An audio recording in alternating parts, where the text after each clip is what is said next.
What's up, everybody? Welcome to Gojo with Mike Golic Jr. That is me. With me, as always, a man who firmly believes that it's 5 o'clock somewhere, Brandon Newman. Brandon, what's going on? Nothing much, Mike. Just enjoying my tequila on Thanksgiving. Are we a Thanksgiving podcast? Yeah, this is a Thanksgiving podcast, so you're technically sipping on Thanksgiving, which is appropriate. And a reminder, no matter when you're listening to this, you can't drink all day if you don't start in the morning. That's day one stuff. And because this is a Thanksgiving podcast, and we have a lot to get to, including the do's and don'ts of Thanksgiving Day, different family dynamics involved in that, as well as a look at the Thanksgiving Day slate of games, with a game that we are going to play. We are joined by none other than my dad and the co-host of Golic and Smetty here on DraftKings, Mike Golic Sr. Dad, what's going on? Happy Thanksgiving. Happy Thanksgiving to all, and I do have the experience here. I've had 59 Thanksgiving meals and played twice on Thanksgiving NFL-wise. So I feel that I can bring something to this podcast. You may not like it, but you know, I'll try and bring something. God knows the last podcast I did with my partner, Smetty, Jess Matana, she didn't like anything I said on that. So, you know, maybe you guys will be the same way. You are quite literally the seasoning. Yeah, there you go. I am the seasoning. Thank you very much. Well, and, you know, I don't want to be comparative, but, you know, as someone who played in the MAC, I've played on Thanksgiving too. So, yeah, same thing. No, I wasn't saying that in a mean way. I wasn't trying to be an asshole. I mean, it doesn't matter what level you're playing on. Sure. I mean, when the boys did it in high school, you know, they played on Thanksgiving, so it changes your schedule. That's what I meant. I wasn't trying to be a dick. No, listen. Me playing Plainville on Thanksgiving or Brandon playing Central Michigan is exactly the same as you playing the Cowboys on national TV. Hey, Miami, Ohio, nice. Okay? Miami, Ohio. Yeah. I was trying to be nice. No, it's a fair point there. What like I know you've always talked about the Thanksgiving Day game in the context of people's criticism of Thursday night football, but like how different is that for you guys? Like it is technically like another Thursday night game, but you're one of the only shows in town on that day. Well, it is Thursday, and it's just like Thursday games nowadays. They're the only one in town. I mean, and when I was doing it, there were 2 games, and now there are 3.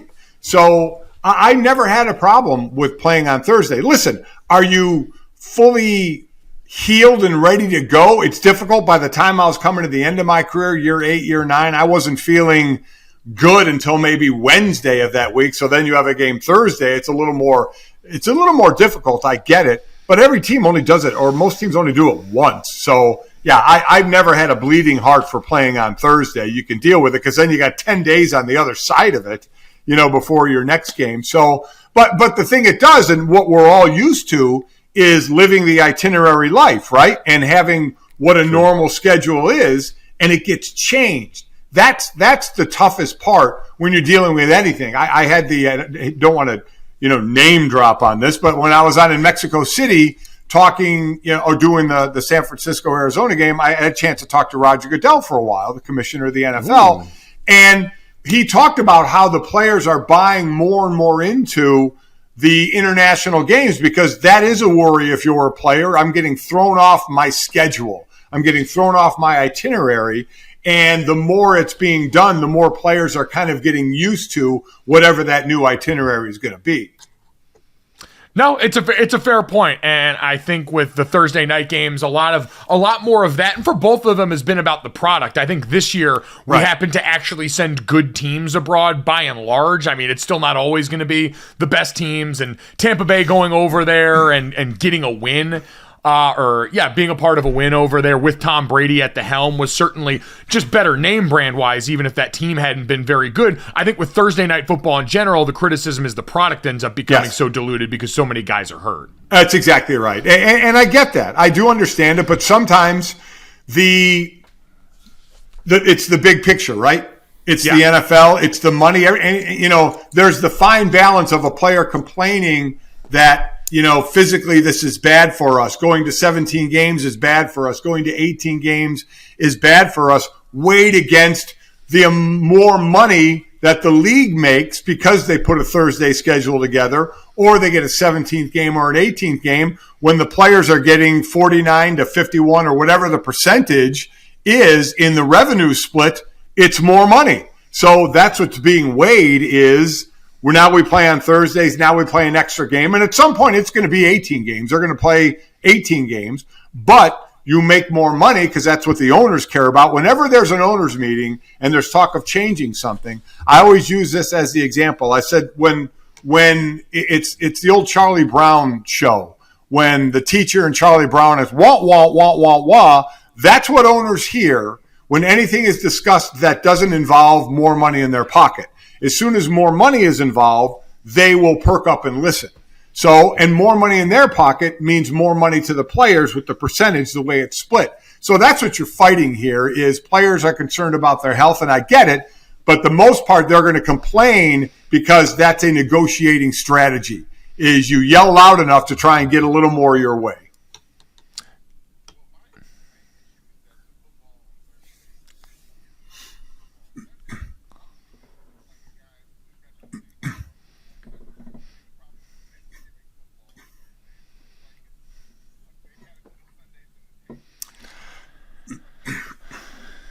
And you know what the difference is? Look at the amount Amazon is paying the NFL for Thursday football. Look what networks had it before that paid the NFL for Thursday football. So again, you take that side of it to say, yeah, players are a little beat up, to more money that's going to the league, more money that's going to the owners. So the split of money, more money goes to the players as well. So I want to put a pin in Thanksgiving because we're going to play a game in this podcast. We're going to have some of the debates you're used to around Thanksgiving because we've got large men with large opinions on food and the family aspect of this holiday. But before we did get to that, I did want to get to something else that I thought, Dad, about a lot about you in recent days with some of the NFL headlines that we've got overall this week. And yesterday, Zach Wilson, it was announced, was getting benched by the Jets. We had the comments from him after the game when he was asked if he felt like the offense had let down the defense. The no heard round the world that trickled into now Mike White getting the starting nod for this Jets team. Dad, I thought of you a lot in this because there's always this conversation when it comes to the quarterback position, and especially rookies, about what you owe the rest of the locker room versus trying to get a gauge on the long-term future of your team. Zach Wilson was drafted where he was to be the future at quarterback for a Jets team where Robert Saleh was taking over. Those two were supposed to walk arm in arm into the future. But a funny thing happened with this Jets team where now they're above 500. They're a team with actual things at stake and a defense that, especially along the front seven, looks Super Bowl ready. And this, to me, looked as simple as Robert Saleh is a head coach still in the program building mode of his time as a head coach with the Jets. He's got to go out here and show players with his actions and make them match the words that he's saying to try and buy credibility in that locker room. And it just seemed like he was going to have a hard time having credibility in that locker room, trotting Zach Wilson out, not only based on the way he had played lately, which had been poor, but also based on his lack of accountability publicly,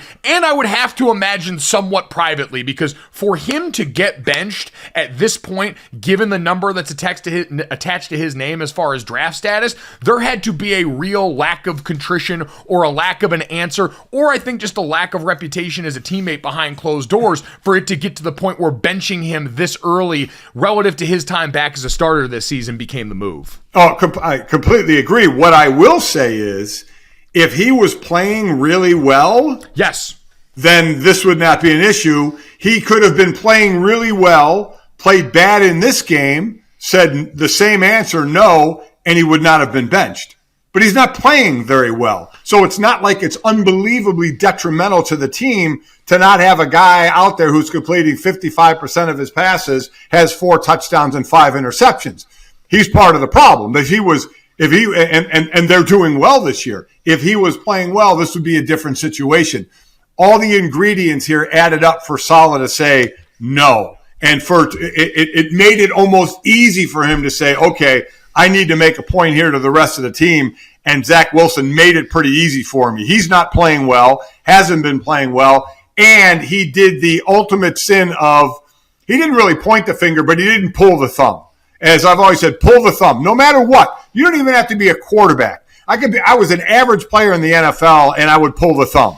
Pull the thumb. Don't point the finger. Say anytime it's about the team, it's we and us. Anytime it's something bad, say I and me. And just do that. And I know there are some people today that said, oh, that's bullshit. Just tell the truth or whatever. No, that's not what you do. Listen, he played like shit. The offense played like shit. He wasn't the only one, but he's the guy everybody's going to go to. So you have accountability as the de facto leader of the team, or at least the leader of the offense. Like, listen, who was it? It was who came out? It was Garrett Wilson. Garrett on his own team. Garrett Wilson talked about how horrible. I mean, that's what you want to hear. We got to be better. We were awful, and blah, blah, blah, blah. Zach Wilson, it almost like he had the answer in his mind when the guy started the question that he was agitated and was just going to say no. I almost wanted to say, give the kid a do-over, take a breath, listen to the question, and then answer properly that said, we were horrible today. We didn't help our defense. I did not play well, and do that. But when you say what he said, that goes directly to the locker room, and we're in an era where it doesn't really happen anymore because, again, this is old school, new school. I mean, back in the day, listen, there would have been some real ironing out in the locker room. And I mean, some real ironing out in the locker room. And that's the thing I wondered about all of this, is for this to happen this week. Because like you said, he hadn't been playing well. The writing was on the wall there. He's also he was their top overall pick. Right. Usually we see those guys get every chance. Yes. And so to me, for this to happen seems like it's got to be, and I'm not inside that Jets locker room, I don't know, but just having been in enough locker rooms and being around these team environments, I feel like you wouldn't make this decision unless it's something the rest of the team would be around. Players are smart enough, veteran players are smart enough, and if you were cutting off your nose to spite your face, if this was Rob Saleh trying to send a message just to Zach Wilson and not the team, I'm sure there'd be guys in that team saying, Coach, listen, we're bad on offense, but it's not just his fault. Right. And hey, we still think this guy gives us the best chance to win, or we still think he's the right leader. That doesn't seem to be the case here based on all the reporting we've heard about this around the frustration. This wasn't Rob Saleh just sending a message to Zach Wilson, who, to his credit, came out yesterday and said, this is a humbling opportunity for me to go back to work. This doesn't have to be the end of his career. This can be a point. He's going to get more chances. I don't think White Mike is the answer to all this at the Jets quarterback spot, or Joe Flacco, but this to me seemed a lot more like a message to the rest of that locker room. Like, hey, I'm going to practice what I preach here when someone is playing bad, even at that spot. It's different from playing bad and then also being bad in the press conference, because the two teams that he's lost to since he's been starting this season are the Patriots. It's simply him against the Patriots that's the issue here. And also, you said it sounded like he had that no just kind of cocked and ready. It seemed like there might be something with the reporter who asked the question. He may always kind of give him that type of stuff, because this is a little bit of a recency bias. He gave the right answers to when he lost to the Patriots, whatever week that was. Before, like he said it was on me. He pulled the thumb, as you said, and I think there's a reality to maybe there's a decline that a benching would help wake him up a little bit, because Mike White is definitely serviceable, but it seems like Zach Wilson is more in his head than not. And obviously, we talked about KD when we talked about this. It's more important for him to get the respect back in the locker room, and getting benched and earning that starting position may be a way for him to galvanize this first-round pick starting quarterback that needs to be the front of this franchise. Yeah, you're right, because he needs to earn that respect, because I'm sure there are guys in the league. I mean, how many people maybe has Aaron Rodgers ticked off in Green Bay for some of the stuff he said, but dude's walking into the Hall of Fame. You got receipts that says, okay, well, we still trust him out on the field. Zach Wilson doesn't have that. And listen, it's not all a bad thing to lose twice to Bill Belichick, who makes a living collecting Super Bowl rings and beating first and second year quarterbacks. I mean, he does that all the time. So it's not like Zach Wilson is in a club by himself. He just so I go back to what I said earlier, Mike, perfect storm. He was playing badly. This really stood out as not a great moment in the locker room. You can kind of lose, when I heard people saying, oh, he lost the fans. I'm sorry, but who gives a shit? To me, it's all about what goes on in the locker room. And if you lose that locker room, man, that's a bad thing. So I think Robert Saleh had the perfect storm here to say, well, he's not playing well, so I can do this now. And hopefully Zach, like you said, he came out and started saying the right things again because he has to earn that respect back. And then along with earning respect, you got to become a better player as well.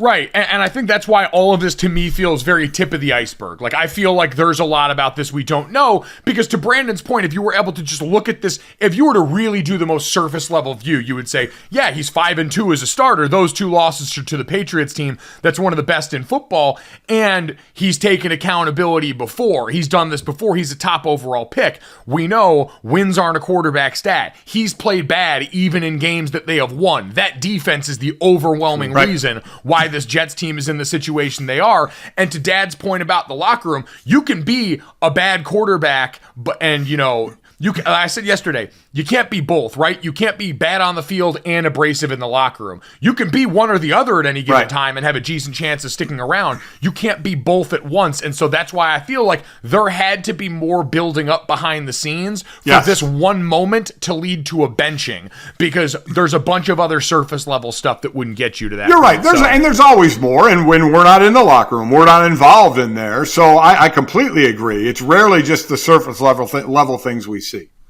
Yeah, but it's frustrating nonetheless because, like you said, Leadership 101 is stand up and show my teammates, show my coaching staff, show everyone involved. I'm willing to accept when it's my fault. So all of you who have comparatively less job security than the former top overall pick at quarterback can feel free to do the same, because that's how we get down in this organization.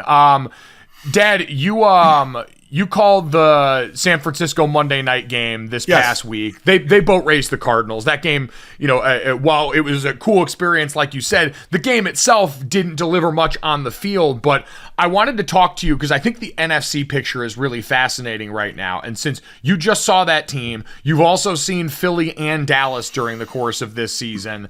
We all know about Minnesota. If you had to rank the top 4 teams in the NFC right now, Philly, Dallas, San Francisco, and Minnesota, how would you rank them?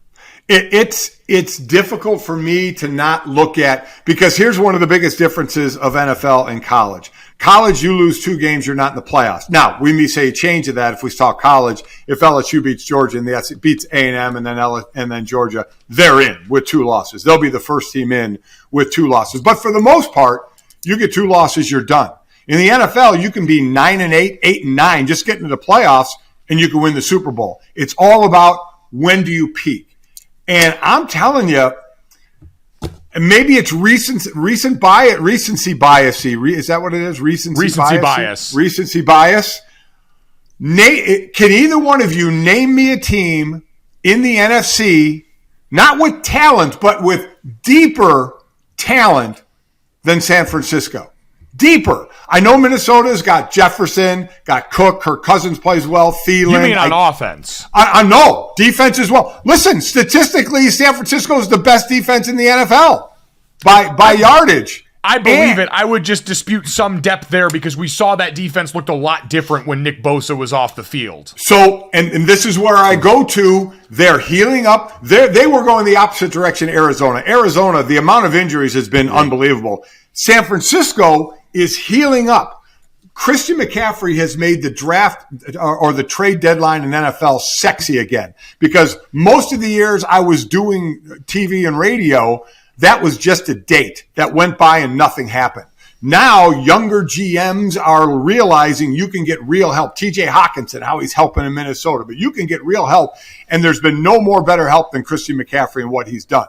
But so defensively, they need to be healthy. I get it. But right now, statistically, they're the best. So give them their love for that.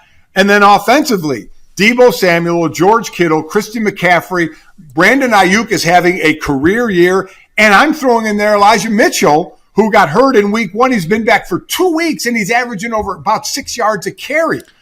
And then throw in Jimmy Garoppolo. As I said in my keys to the beginning of that game, I said, find the mismatches because you have depth and talent on offense. And how many times Christian McCaffrey lined up on the outside and there was a linebacker on him, I'm just up in the booth going, well, we know where this ball's going. I mean, little in slant. They lead the league in yards after the catch per reception. They lead the league in yards after the catch per game. So that's why I say at least offensively, name me a team with deeper, really, really good talent.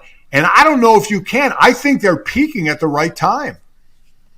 I think they are peaking at the right time. I think the NFC East teams are still an interesting conundrum for me on that front. And I understand rush defense for Philly and for Dallas has been a concern in the right matchups. And Lord knows, there is no worse rushing attack for a team to face than the San Francisco 49ers. Kyle Shanahan has the most creative run game in the NFL, bar none, between the weapons, the scheme, and otherwise there. I just still look at Philadelphia, and I understand it's been a little bit of a slump in the last couple of games, but you talk about looking down the stretch at who is going to get healthy when. They're going to get Jordan Davis back eventually. They went out and brought in Sue and Linval Joseph, who already showed up. Robert Quinn came over at the deadline. Unreal. And I think they're clearly pulling punches with Robert Quinn now, saying, we want to bank this for the postseason. We want you to be our shot of life when we need it in the postseason. And so combine all that, like the Philadelphia offense that we were gushing over weeks ago still has those dudes. It's looked a little different in recent weeks, but that's the one team where I would say offensive line is still probably the best in the league when they're healthy. And I think that defense, when you talk about depth, with Hassan Reddick is another guy that's a pass rusher in that group, Brandon Graham, like there is a group in Philadelphia that while run defense wise, it hasn't always looked sweet. I think they can match in depth and top end talent. I think they have better defensive depth than San Fran. I think San Fran from the initial 11 could be a little better overall, especially in stopping the run as well. Yeah. But depth wise, especially on the D line, remember the last time San Francisco went to the Super Bowl, they had that depth on the D line. Yeah. It was incredible. So more depth certainly to Philadelphia. Credit for them. They are all in on it. But offensively, man, the weapons that they have, and I buy into Dallas's defense for sure, without question. I don't know how much I buy into their passing game. I buy into Minnesota on offense, but not on defense. I don't really buy into them. Did you purposely say it with the Minnesotan accent? Minnesota. It's just snuck in there. I don't know if you did that subconsciously or not. I didn't. It's just my versatility is how that rolls. I do bring this up. Would Minnesota be fourth among those teams? So what do you have? Philly, Dallas, San Francisco, and Minnesota? Yes. Yeah, I'm saying ranking those four teams. They would. I mean, the Eagles have been struggling a bit. Again, recency bias. Look at what Dallas did to Minnesota. I mean, they just pummeled them. Yeah. It would be close between me and seeing San Francisco or Philadelphia 1 and 2, Dallas 3, and then Minnesota 4. Amazingly enough, who is starting to right it a little bit is Tampa.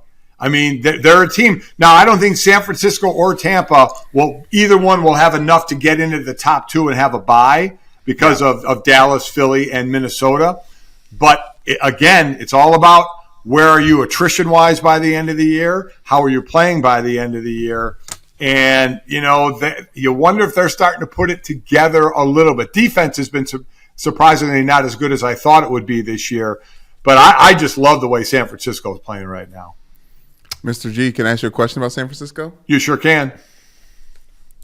You like what you saw from Jimmy G down there in Mexico? Listen, everybody is going to say, is it going to be Jimmy G holding it back? Jimmy, I did his first start. I think it was against Green Bay. I'm not positive. When Trey Lance got hurt, and then Jimmy G had the first week, and then he was sorry. He didn't play well. He did not play well. But he's been playing well since that. So that's again where I talk about, peaking at the right time and starting to play well. And I think what's helped him, is he the greatest quarterback? No, not by any stretch. But what's helped him, and what I said in this game, is because of having all the weapons, it's making his job easier.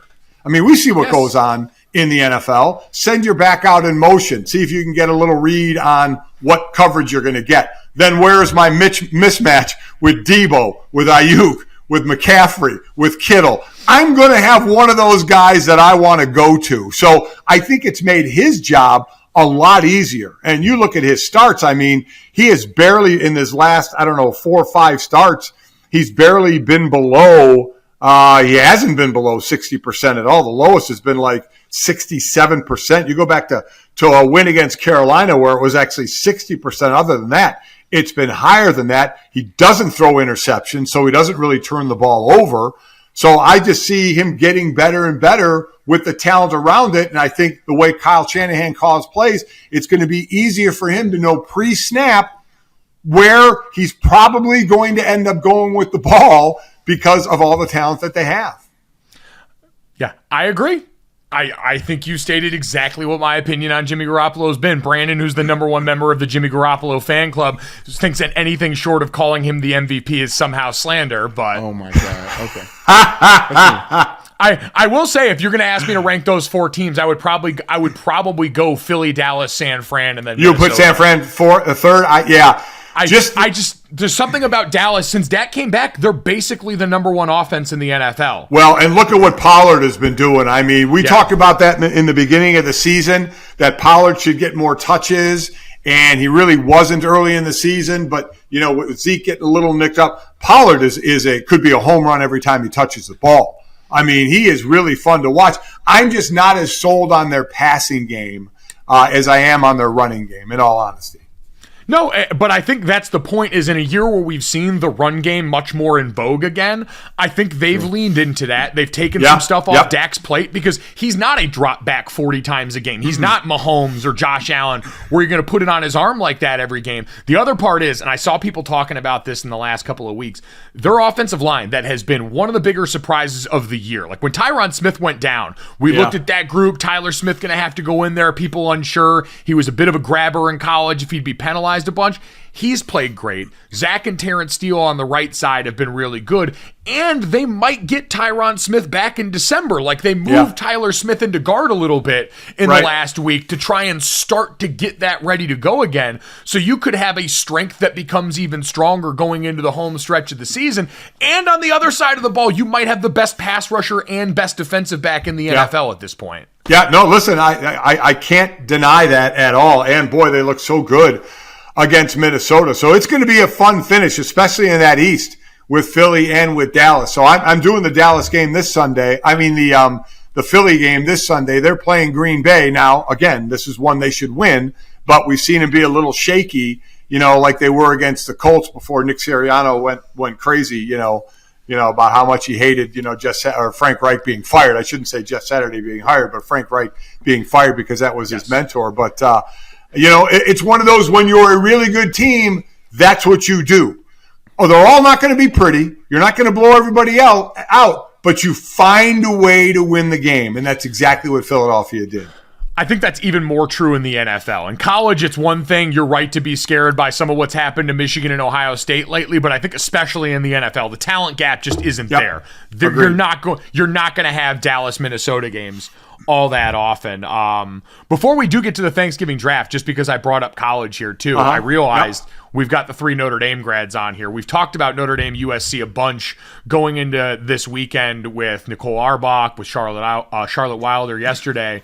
But Dad, I always wondered, where did this Notre Dame USC rivalry rank for you as far as like your time at Notre Dame? Listen, I've said this. It was the number one rivalry. I was just talking about this with Jess because Jess is Sydney's age. He was just a couple years younger than you and Jake, and Brandon, you as well. For you guys, it's Michigan, right? And when I was at Notre Dame, we played against Michigan.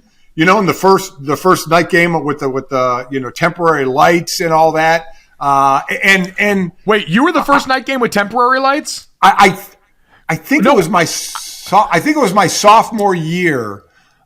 We played Michigan at night. Yes, and I only say that because we were the first night game with permanent lights, so that's kind of weird. That is kind of weird. Wow, what a thing. But for me, Cosmic.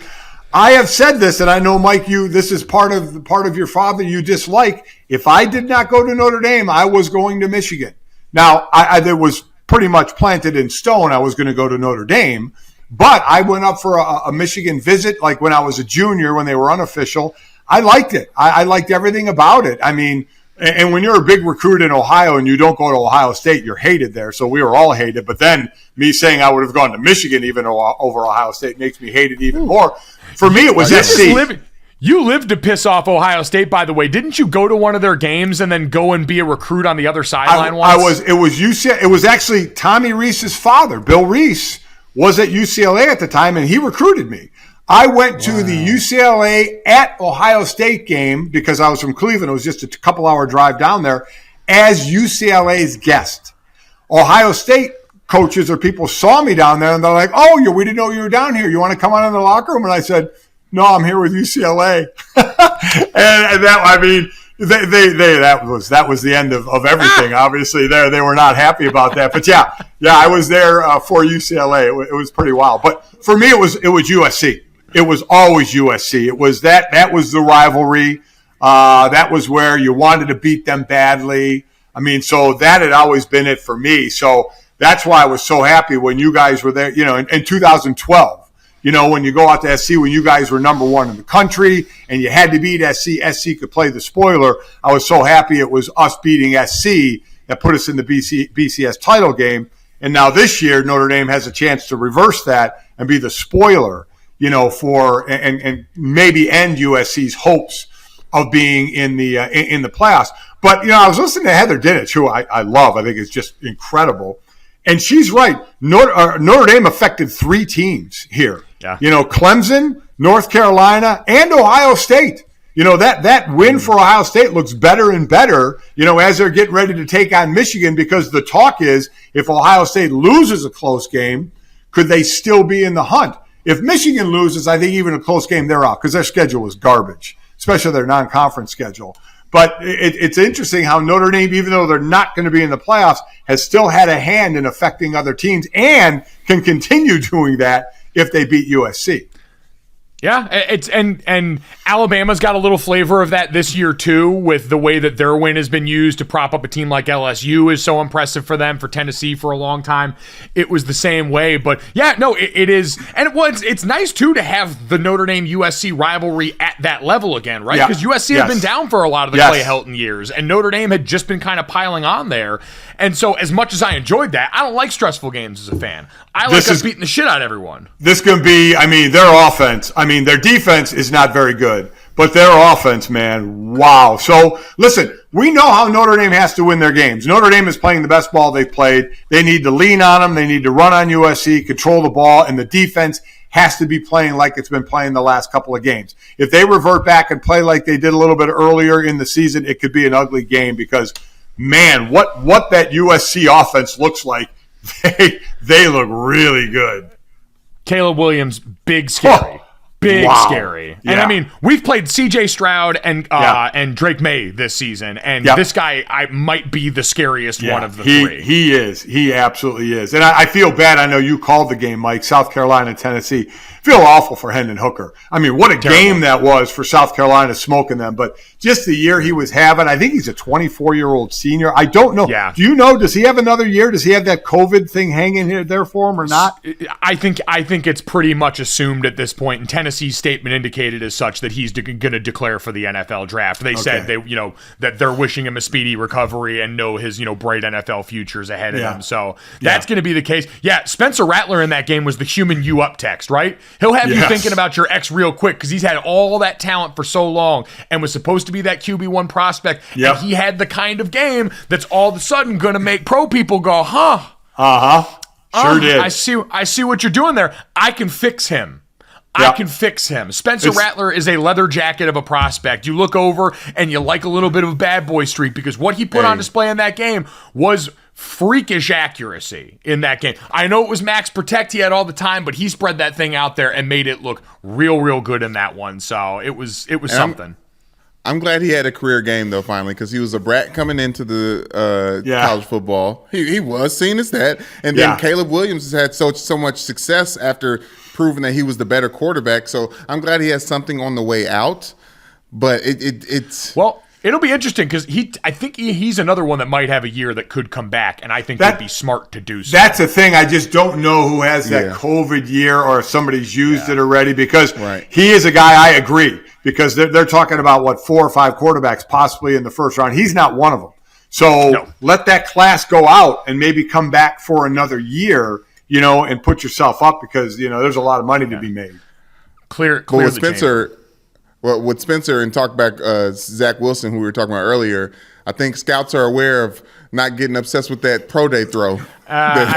Scouts are always going to buy into all of the sexy stuff because every NFL team has the hubris to think I can harness that talent the way that like Buffalo has done with Josh Allen. I will never, and I had Twitter as the outlet, even though I don't like to do that all the time, but I had to when Zach Wilson had his pro day in his T-shirt and shorts and rolled left and threw that long bomb and everybody lost their mind. I was sitting there going, what the fuck are we doing? What? And I had to tweet about it like, are you people serious? He's in shorts and a T-shirt. Nobody's rushing him. It blew my mind. And you're right. Scouts get lost in that and said, and then coaches, we can work with that. I'm like, oh my God, anybody that even looks at something like that and says, that's all you can say is that's one of the reasons, or that's going to make me go back and watch more tape or something. But it blew my mind and made me lose a whole lot for a lot of people out there who were going gaga over that shit. By the way, if you want to see that, because Zach Wilson had a great offensive line when he was at BYU, and that was one of the things that made it hard to scout is 1 year wonder behind a really great meat wall. Right.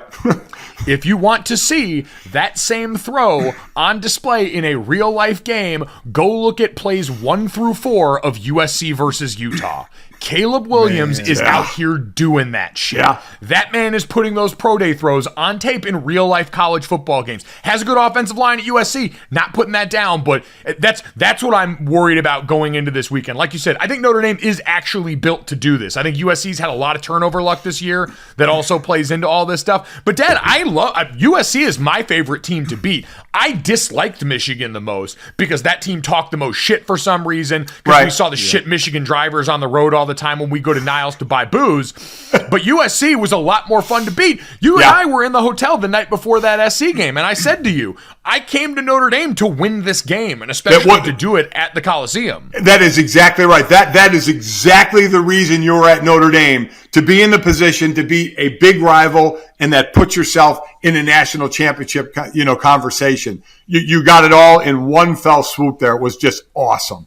Yeah. And it was in their building. There is nothing better than going around and letting those few fans that are left here, especially, and I heard you and Jess talking about this, when you've got to hear that fight song every first down, like just na, na, na, na, na, na, na, over and over again. It's powerful. It is powerful. And I didn't even have the national championship game in my back.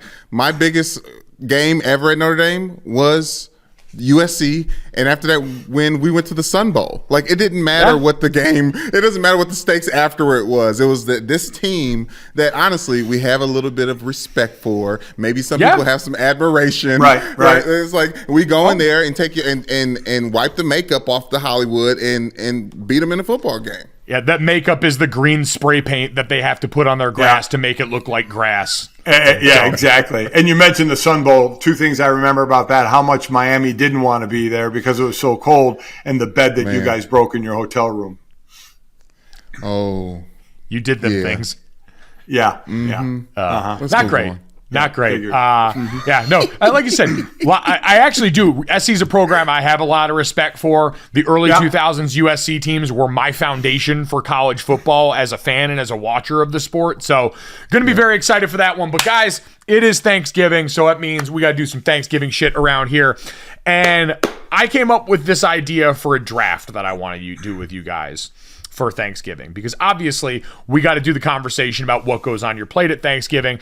Everyone can treat it like it's the hot dog and a sandwich, or Die Hard is a Christmas movie conversation. They can all go kick rocks for right now. Thanksgiving food discussions are as American as football and as apple pie for most people, even though I don't like that. Right. So how I want to do this is the 3 of us are going to draft. In this draft, you got to fill 6 holes. All right? Okay. So you're going to draft a Thanksgiving main dish, a Thanksgiving side dish, and a Thanksgiving dessert. We cannot have any repeats on here. Everything, once it is picked, is off the board. You also have to have one of the quarterbacks playing in the Thanksgiving Day games, one of the head coaches coaching in the Thanksgiving Day games, and one of the defenses in the Thanksgiving Day games. And so for the games, in case anyone's listening to this podcast that isn't aware as they're getting ready to go spend time with their family and get into fights and probably get a little drunk, Buffalo is at Detroit. Detroit is a 9-point underdog in this game. New York is at Dallas, and New York is a 10-point underdog in that game. And New England is on the road at Minnesota, where New England is only a 2.5-point underdog in this game. And so you've got all of those coaches, quarterbacks, and defenses available to you in this one. We did a really bastardized game of rock, paper, scissors via Zoom before this. It was a bad move on my part to pick the number one pick. It was. It was, but I won the number one pick, so I'm not complaining.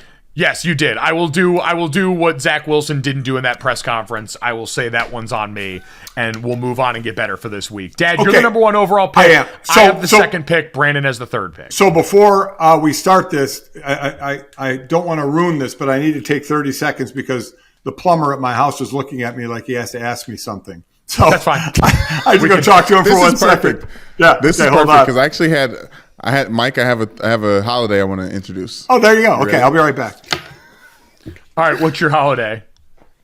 So ever since Halloween, Carter has been praying or thanking God for trick or treating at the end of respect during bread time prayers, right? And I was like, okay, yeah, that's really fun. It's interesting, but there's not enough for adults. You talked about how in Halloween, kind of adults are walking around getting drunk a little bit. What if on Thanksgiving Eve, which was yesterday, adults stand outside and collect all of the free liquor or liquor that they bought and won't drink over the year, have it outside for other adults to walk around and take what they want. Maybe some adults, you can walk to their house, take some of their free liquor because you're going to get restocked with a bunch of liquor that you don't really want on Christmas anyways, right? So it's kind of a way for adults to have trick-or-treating, but you're also going to drink that stuff at Thanksgiving with families like, oh, come try this. I got it from the neighbor. Like, I think that'd be a cool community thing that adults can do that can actually be a holiday moving forward. If you got a down-ass neighborhood, that makes sense. And I'm glad you made the point that you would be drinking it on Thanksgiving the next day, because I'm assuming this would be a night before Thanksgiving, because we know a lot of the younger folks, and in this, that, and the third, I have got my yearly speech to the youth of America that's getting ready to embark on either the night before Thanksgiving, the night after Thanksgiving, people who kind of make this a weekend-long affair coming back home from college. I got free game for you, but for the families and for the adults who might be partaking in this holiday, you're absolutely right, because if you are getting too drunk the night before, you got responsibilities the next day. You might be hosting, you might be going, you might be cooking, all of which, as an adult, and Brandon, at this point in our 30s, we comprise that latter group, you don't want to be hungover for that part of it. You want to be able to drink during Thanksgiving Day and enjoy that portion. You don't want your hangover to bleed into the preparation for the next day. So the rest of that I'm on board with. Yes, it's the family likes to see someone casually get drunk. No one wants to show up with someone drunk. Right? Like everyone wants to be like, I was that third drink that got him when he did that thing. You heard him slip in there. Like, I think it's a part of the family fun. Well, you got to do it at everyone's pace, right? Because if you're the one that's drunk before everyone, now you're a liability. Yes. Now you're the conversation piece. And much like being on Twitter, you don't want to be the main character for that day. You don't want to be the one that everyone else is talking about. You want it to be communal. You don't want to be singled out in there. Draw attention to yourself, but in a positive way. Okay. So you're on board. I'm on board. Dad, are you on board with this draft and ready to make your pick? I am ready to go. I have the number one pick of the draft between three types of food and three people. Yes. In playing in games. All right. So I have the number one pick. My number one overall pick will be Josh Allen. Ooh, all right. Oh, my gosh. Mm-hmm. Yeah, all right. There you go. Yeah, understandable. And like, if we were going to do this fantasy football wise heading into this game, Detroit, one of the worst pass defenses in the NFL, this seems like a good get right game for the Bills. Mm-hmm. Mm-hmm. All right. Solid stuff there. All You're number two, right, Mike? My number two overall pick. All right. Number two. He's going to blow me into taking a quarterback. Number two, I'm going to go pumpkin pie. Ooh, your dessert. Are you kidding me? Oh, man. Yeah. Levels to this shit. Wow, you grabbed it. Okay. Yeah, I am like, when people ask what my favorite Thanksgiving Day dish is, I always have to ask, does that include dessert? Because pumpkin pie, I get we can have the rest of the year, but I get to eat it irresponsibly, covered in Cool Whip or whipped cream, whatever you got in the house. It's a great pick. I'm actually proud of you. And I honestly say this too. I've had sweet potato pie. I've had pumpkin pie. They taste basically the same. They do. I completely agree with that. They don't. There's no. Stop. All right. It's two different pies. It's One not. is good. It is two different pies. It's two different pies that are. It's like when Long Island and Staten Island shit on each other. You all aren't actually that different. It's actually more like when Long Island shits on New Jersey. It's like you guys are actually cousins. I don't like this. I don't like that I've been put in this corner right now, but I'll take what's important to me, and candied yams, sweet potato casserole, any form of. Oh no, you can only take one. Pick one. I mean, what are you doing? You can't blend three together. That's a side dish. He's saying that's a side. Can y'all take a nap? Can y'all relax for 2 seconds? Chill pill. I don't know what white people call it, so I'm trying to give other options of what it could possibly be, and not a garage opening. Damn, see what you did?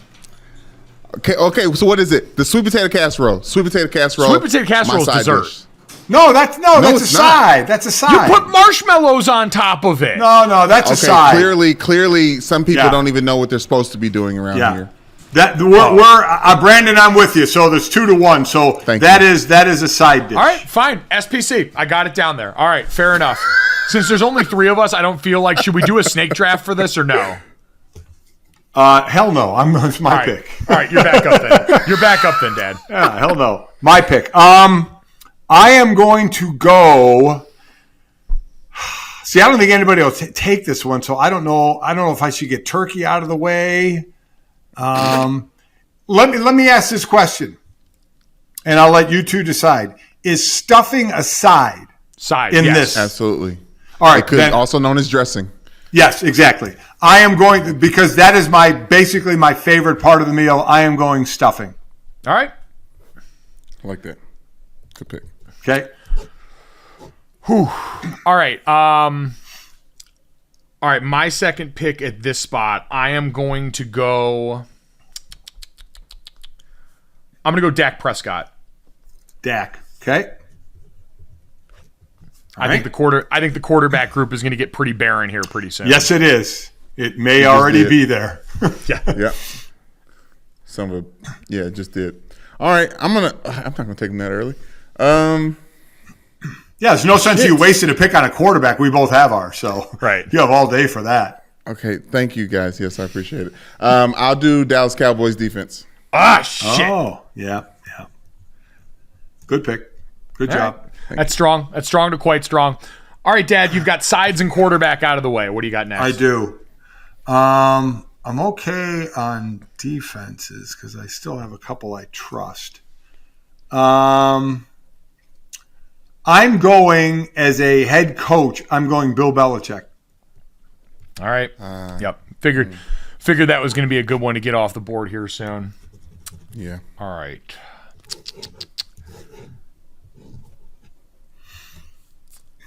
Nobody's gone Maine yet. Wow. Yep. Trying to create some value here. I am going to go. Yeah. Wow. You don't have your pick in. You're gonna lose it. I'm right to get chirped. I'm gonna go Patriots defense. Okay. All right. Yeah. Okay. I like to put my nose up at that, but I can't. Number 2 in the NFL in sacks. Top 5 in most other categories. Matthew Judon, I think, might still be the NFL sack leader. He is. So pass defense, we have 2. Okay. Quarterbacks, we have 2. Okay. All right. Go ahead, Brandon. All right, Brandon. It's very difficult, but I feel like we may benefit off of our tastes being different in a lot of different ways here. True. So I'm gonna take a player while I can and go with my guy because points in the air and points on the ground count. Daniel Jones. You thought I was gonna do Kirk Cousins, Mike. I wouldn't dare with my third pick. Daniel Listen, Jones. I don't know what you're into, clearly. We're learning a lot about each other right now. Daniel Jones. All right, so the quarterback position is done. Yep, quarterbacks are off the board. So Dad, Josh Allen, Brandon, Daniel Jones, me, Dak Prescott in this game. All right, so I have a main, a dessert, and a defense. Well, for what it's worth, me and Brandon's are facing each other, too. They are. And you guys have already picked defenses, so I don't need to worry about that because I know where I'm going, but I don't have to waste a pick on it. So main and Cousins, dessert. Mike, I wouldn't you dare pick about dessert. third pick. I don't think Brandon is going to go to the dessert I am going. So, shockingly enough, my main, honey baked ham. Yeah. God damn it. Yep. Honey baked ham. That's a good Yep. one. In the war for Thanksgiving protein, I feel like ham's getting talked about a lot more in the right conversations. Like, we've all universally slandered turkey enough to the point where we've started to enter other meats in the conversation. And I think this is the right time to introduce ham as the primary Thanksgiving protein. Yep. I'm with you. Yeah, I see a lot of people doing a lot of different options here, but it's not my turn yet. No, it's not your turn. No, it's not your turn. No. Which is also why at this point, now I think finally we've gotten to the time where the value is right on this. I'll go turkey as my main. Okay. Just the I think you had to because if you didn't, I think Brandon was going to jump on that.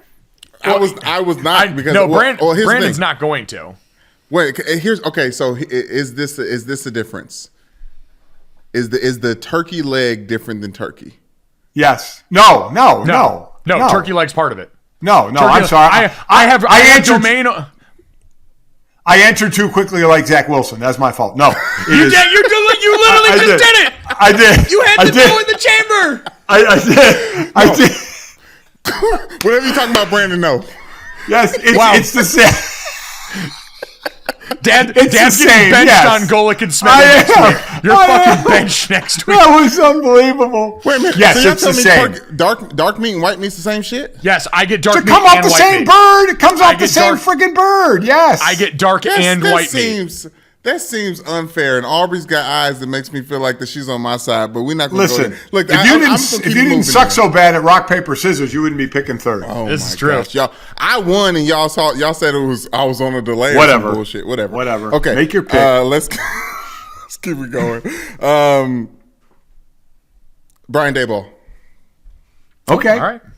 Yes. All right. So. You guys both. Oh no, I have my head coach. You guys both have defenses.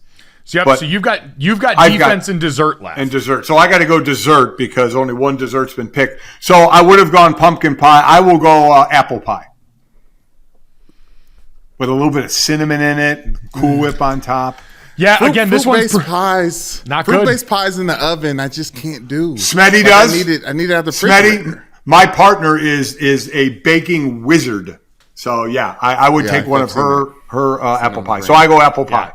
I don't fuck with apple pie at all, so this is the easiest thing to let walk in the entire draft. I think apple pie is one of the most overrated foods out there. I know you don't like it, which leaves more for me. Yep, absolutely. All right, so I am down to side and head coach, both of which you guys have already picked here. Yep. So I will go mac and cheese for the side. Ooh. Good one. Sleeper, honestly, crazy that it fell this far. Almost like Brady Quinn in the draft. This is, I can say, this one is truly remarkable. This is like Patrick Mahomes, where I was able to go and trade up as Kansas City to go and make sure I got. That's a good one because that is a good one. I honestly didn't think of it, and I didn't know you guys were going to let stuffing be a side. If you didn't, I was going green bean casserole. GBC was also high on my draft board. I messed with that heavily. Stop. All casseroles is one thing for me. So wait a minute. I want to know about what is the sizes you picked, Mister? The side I picked stuffing and Mike picked mac and cheese. Okay, why wouldn't we allow stuffing? Because it's in the bird. Like I'm confused at why it wouldn't be a side dish. No, we did allow it. It is. No, I'm saying, what did you think? What else did you think it would be? Yeah, stuffing. I don't know. Allow that. No, I don't know. I guess I was just wondering because sometimes when I've talked about this on air, people didn't consider stuffing a side dish, and I always have. Yeah, absolutely. I know. I agree. It definitely is. It's monsters. So all right, Brandon. Well, I'm a little bit nervous that you guys will be like, oh, that's not a me. But like people have everything, right? Okay. And I'm okay with some tropes. Some stereotypes are true because it's a preference.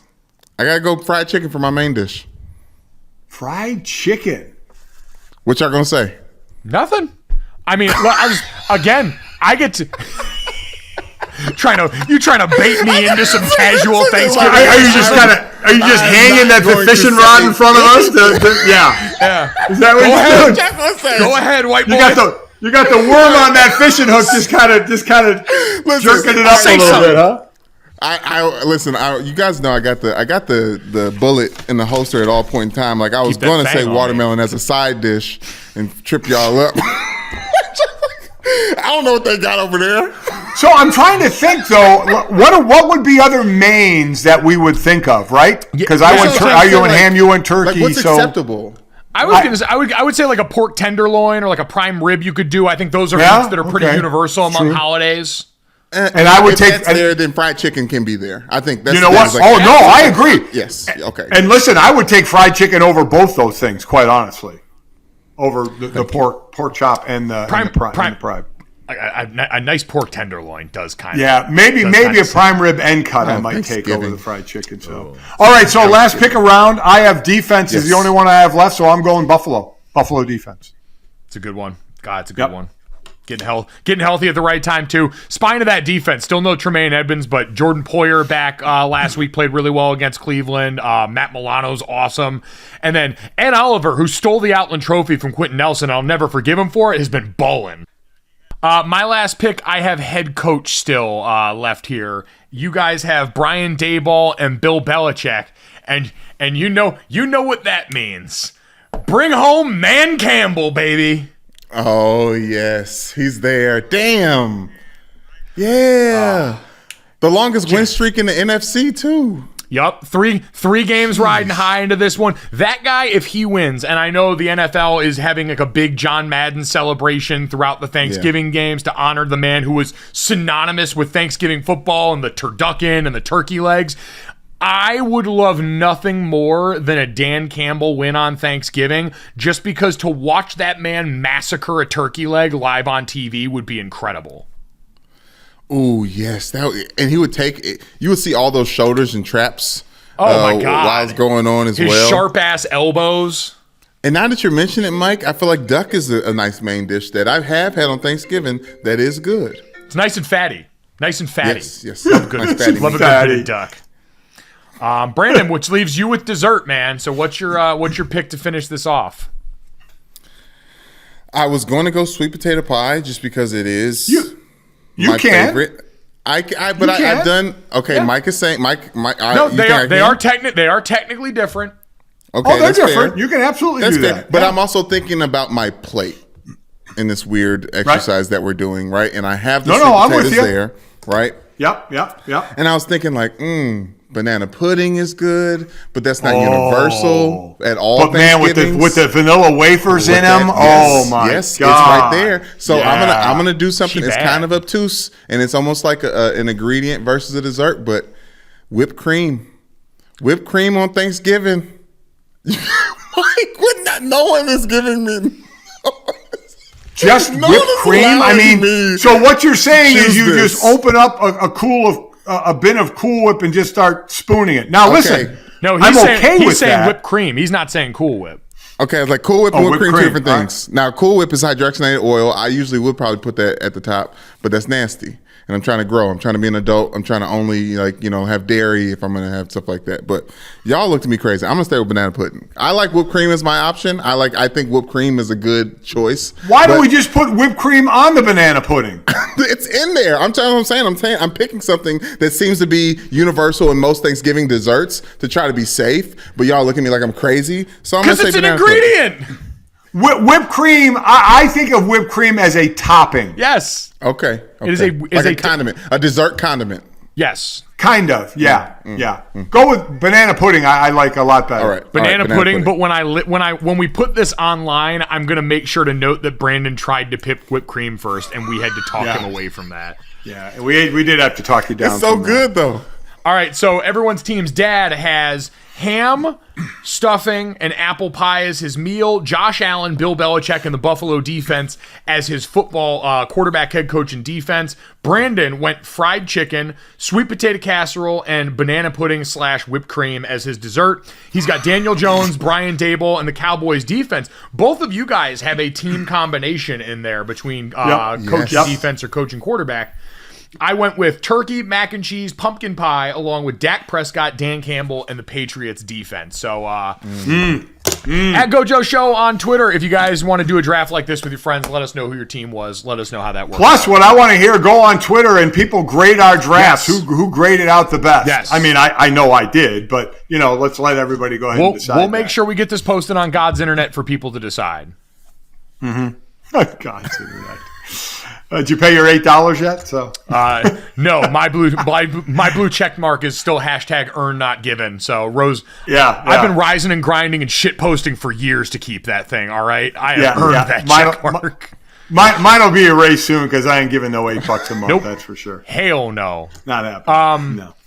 By the way, on the Thanksgiving game front, before we finish off this podcast here, do you guys have picks for you actually think are who are going to win these games? Buffalo at Detroit, New York at Dallas, and New England at Minnesota? I think Buffalo is going to win. I would love to see Dan Campbell pull it off, though. I mean, they've been playing well. It wouldn't shock me, but I'm going to pick Buffalo. I'm going to pick Dallas. And boy, oh boy, is this the start of the demise of Minnesota, or can they catch themselves before they completely fall flat on their faces? New England's got a good defense. You know what? I'm going to take New England. I'm going to go Buffalo, Dallas, and New England. I think that's a smart bet just because of how much better the AFC is than the NFC. But yeah, Patriots on the way up and the Vikings on the way down. Patriots, Giants, and Lions. Ooh, going with the Lions. With the Lions and the Giants. I would consider taking the Lions +9. I think the way now, you know what? The only thing that gives me pause on that, the Lions are going to be without both their starting guards, it looks like. And Buffalo's been a lot more solid up front. The Lions line hasn't given up, or has only given up 2 sacks during this 3-game win streak. So I do have a lot of fears about how that is going to go. That might give me pause on that. But I think Buffalo's going to win outright. I think Dallas is going to win outright. And you know what? I think I don't want to overcorrect too much with what happened in Minnesota last week. They are not 40 points worse than the Dallas Cowboys, I think, on most given days.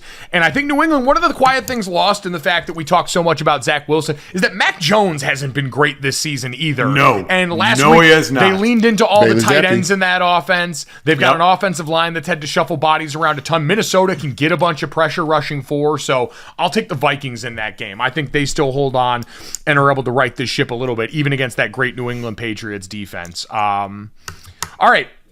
We have drafted. We have discussed. We have lived. Brandon, there's only one thing left to do on this podcast. Do you know what time it is? Yes, I do, Mike. Obviously. That was something. Wow. That was something. It sounds like copyright infringement. Yep. Sounds like we're getting a C&D. Okay, let me do this. I didn't get this from you guys, so let me do it real quick before you move on. Damn, Brandon, that was great. Happy Thanksgiving. Yeah. Okay, Happy Thanksgiving to Brandon, everyone. Happy Thanksgiving to everyone. Eat what you want, eat all you want, and understand, unbuckling your pants after the meal to watch football is completely acceptable. Yes. All right, we're gonna do Thanksgiving 100%. Advice at the end of this, but that's a good one to get out there in front of all this. Make sure you download, subscribe, rate, review Gojo wherever you get your podcast. 5-star rating and a review. Dad, you're sticking around for this, that, and the third today. 3 quick stories to finish things out here. First one up in this. 7 players in the Michigan State Tunnel Brawl have now been charged with crimes stemming from assault on 2 Wolverines players in that tunnel after the game. It was announced on Wednesday here, and I don't know, Dad, where are you at on this? We've heard so often in cases in football over the years where something escalates beyond normal football violence that people talk about it being a criminal offense, but for this now to actually rise and to it actually have people charged with crimes in that altercation here, what's your first thought on that? I think it's also a change, like in our society thought again of years ago to now. Again, when I was coming up and playing, that would have never saw the police involved. And I'm not saying this in a good or bad way. I'm just saying where we are now.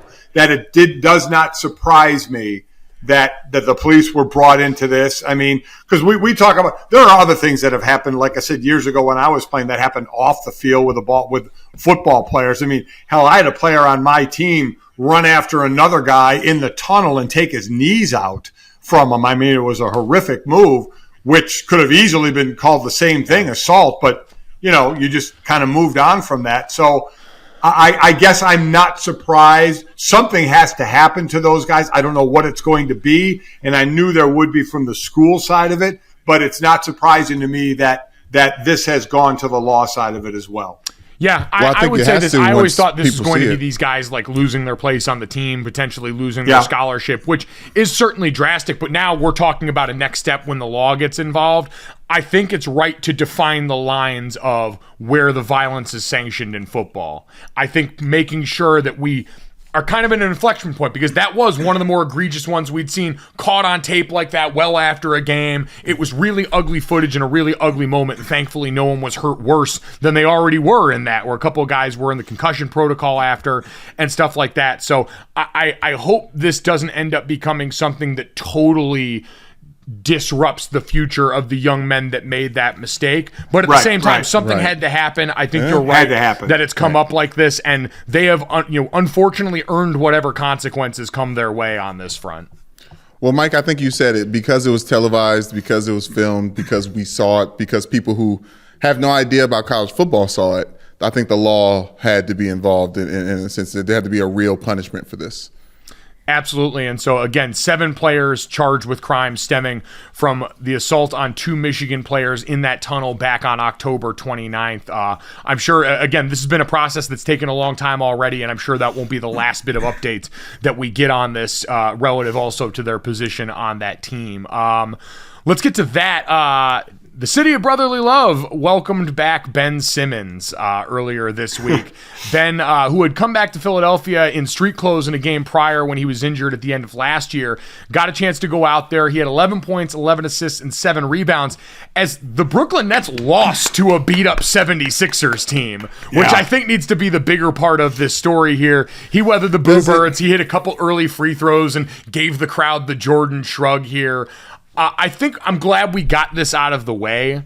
I'm glad to see that Ben Simmons is playing better basketball as of late, and it might be getting closer to that. But God, what an egregious loss for this Brooklyn Nets team. That's flat out embarrassing. No Harden, no Embiid, and the rest of that team pulling together to beat you now with all 3 of those guys back on the court, and Kyrie, KD, and Ben Simmons, is wild for the Nets. Well, 2 things. One, they're one of the most underachieving teams over the last couple of years, right? I mean, this is the era of putting together superstars to win championships, and they're not even getting close. And so I think that's going to end with this team. If they're not going to get there this year, that they'll be separated. The Ben Simmons thing. Now, I played most of my career in Philly, and I understand those fans who can be a little over the top at times. This had really nothing to do with the players, because players change teams for whatever reason all the time. But fans in Philly, all you have to do in Philly, now they obviously love you to win, but if you give a damn, it's a blue collar town, and I know Embiid's a star, but still the way he plays injured at times as well.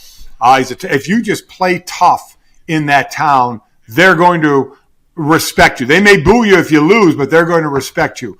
The way Ben Simmons left was about as anti-Philadelphia as can be, as far as just kind of not really almost giving a damn, just kind of being what was considered soft and such, that I knew from the fan standpoint it was going to be very, very ugly for him, because you look at him and you see the talent and you just scratch your head at sometimes the play and the decision-making that goes on. Well, I think he had to get out of there because he was so anti-Philly himself, right? Yeah. Like, I think that was a good reason why he had to go. But I do think it was a little bit about the players, because Doc Rivers said in the postgame that his team definitely really wanted to win that game. And I don't know if that's the case for the Brooklyn Nets, as much as like the Brooklyn Nets seem like they've been like, okay, let's see what type of Ben Simmons we got today too. And it was probably nice for them to see that he can turn it on a little bit, and also nice for Ben Simmons to see that it's not as dramatic as he thinks it is. Everyone doesn't hate him. He got to sign a little girl's jersey who was number one fan. You know what I mean? Like there is some love there for him still. So I think I'm glad that it happened so possibly everyone can move on from this. I think we got out of I think by all accounts, everyone kind of acquitted themselves well in this. Like, we didn't have any ugly or racist moments that we've heard about yet, which is always the fear when something like that happens. No one threw anything. There was that little bit of love there. Them booing him during the game, hell yeah. He left under circumstances. It wasn't like an all-time great player who left via trade or left at the end of the year to ring chase, where I'm usually like, Russell Wilson going back to Seattle, I thought was kind of weird that they booed him. Even with how weird the circumstances were leaving, he had given you a lot as a player and as a part of that team. For Ben Simmons, it hadn't been like that. There were expectations that weren't met. He's on the different team right now that is sort of the NBA Death Star. I get it. At the same time, Brandon, I think you made a good point. It's not for everybody, and that doesn't necessarily make you a bad guy. I don't know enough about the specifics of what Ben Simmons did behind the locker room in that situation. We've clearly seen he's had some things between the ears that he's had to reconcile with as a player. Philadelphia is probably not the place to do that. This Brooklyn locker room situation does seem like it might be a slightly more accommodating spot given the people that are at the helm of that team, and so you hope it works out for him. It would be nice to see a talented player go out there and flex his gifts. I don't know how likely it is over the long term, but I'm glad we got out of this without incident. Yeah, and now we're done with it. Now we all move on and just continue to watch the Nets underachieve. Yes, exactly.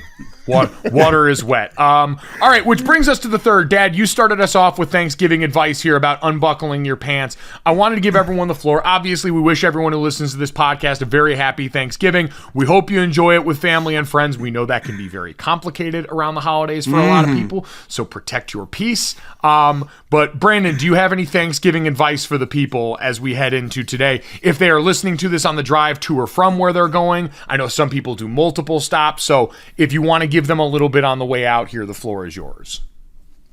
I think it's important to know how to be a good host, but I think it's even more important to know how to be a good guest. And a lot of people are going to be guests in other people's homes.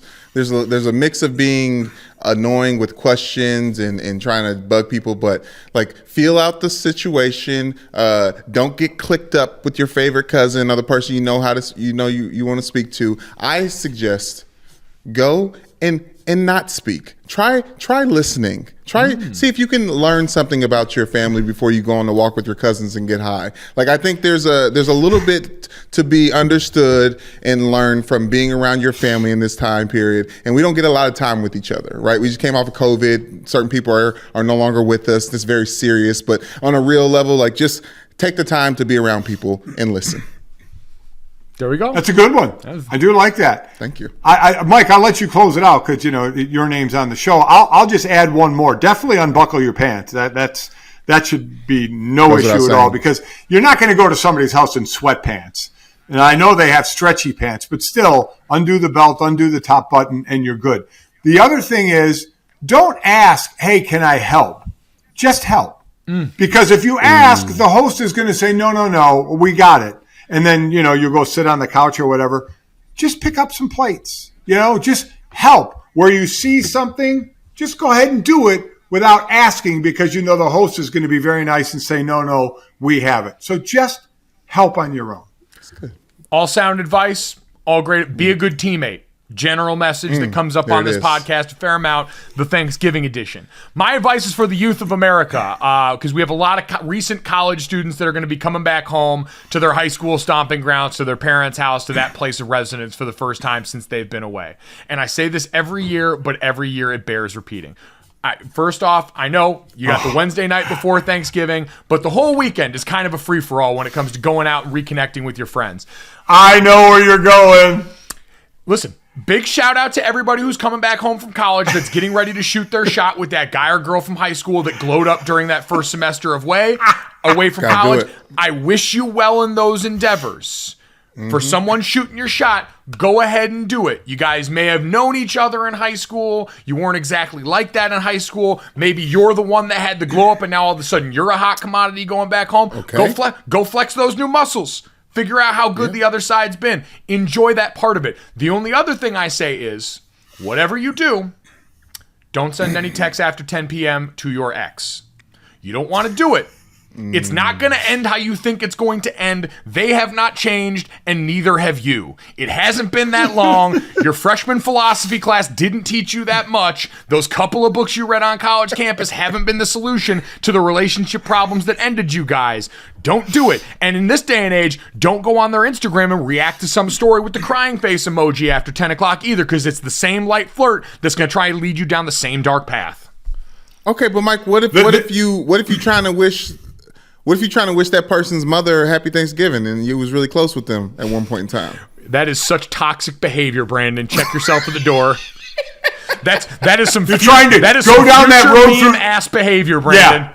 Yeah. You're trying to go down that road through the parent. That is. And that I knew Mike was going to go there, because this is a guy in Mike who in 8th grade was like peer mediation. He was a guy who always gave out advice to people, and so I expected that from him. Hey man, yeah, I completely understand. Let me have been young and dumb for you, so you can be old and wise without having to make certain mistakes. All right. Well, yeah, I'm glad you shouted out the people that had to glow up themselves, because it's not just the people that go to the bar and are looking to choose. Like, they out there choosing. Like, some people out here trying to get chose. You know what I mean? So chose. Yeah, be the bait sometimes. Hey, some people go out there and walk like that peacock, man. Hey, if you had the glow up, man, go ahead and show your shit. You know what I mean? Exactly. Strut on into that bar. Do your thing, 21. Do your thing. We hope everyone can peacock their way into Thanksgiving. Enjoy it. Be safe. Drink responsibly, eat irresponsibly, and enjoy the long day of football, sports, and family. Thank you so much. We'll talk to you guys tomorrow, next week. We don't know yet. Someday.